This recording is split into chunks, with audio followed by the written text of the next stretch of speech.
Ano 'tong nascent market, claiming market, demarcating market, at saka controlling market. So itong nascent market, ito yung market na bago pa lang. Ito yung bago pa lang na form. So alam natin sa marketing, involve yung tinatawag na new product development o yung NPD. Usually yung NPD dito pumapasok sa mga nascent market na to. So, ganun lang siya kasimple. Yung claiming market naman, okay, yung claiming market, yun yung gumagawa ng unique. Yun yung gumagawa ng unique business model. Kumbaga, nag-i-innovate sila ng business model na magiging synonymous sa operations ng company. So, lahat ng companies niyan, meron silang business model. Ang NBA, ang PBA may business model. So kung ikaw, ang Google may business model, ang Facebook may business model. So kahit mga tech companies yan, may business model yung sinusunod. So it's imperative to compute or IT professionals or computer science professionals to even study and know kung ano yung business model ng kanilang company.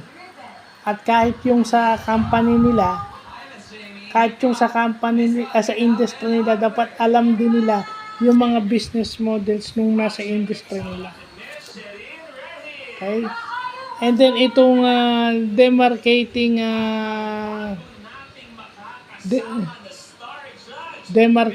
market. Okay? Demarcating market.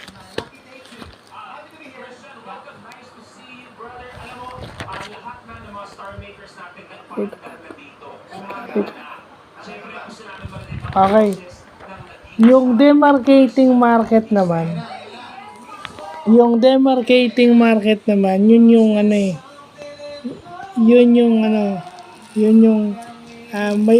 may boundary ka. Hindi sila pwedeng, dahil meron silang nilalagay na boundary. Kumbaga may demarcating line. Kumbaga nag-i-invest sila heavily para mawalan sila ng competition. Hindi sila, dahil nga matindi silang mag-invest. So,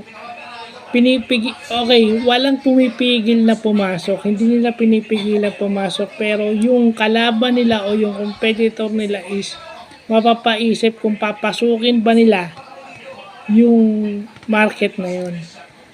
Dahil kontrolado na nila. Yun yung demarcating market. Pag sinabi mo namang controlling market, yun yung may mga entry barriers. Yung marami kang requirement bago ka pumasok. Okay? Kumbaga, pinapahirapan mo yung entry nila para mawalan ka ng competition. So, yun, hindi mo pinapapasok. Yun ang mga demarcating market, pinapasok mo pero pinapahirapan mo pag nasa loob. Kumbaga, amin lang to. Hanggang dyan ka lang. Yun. Sige, pumasok ka pero hanggang dyan ka lang sa lugar na yan. Kumbaga, barkado yung kung hanggang saan ka lang. Yun yung demarcating market. So, maganda at nalalaman natin yan. So, yun lang po.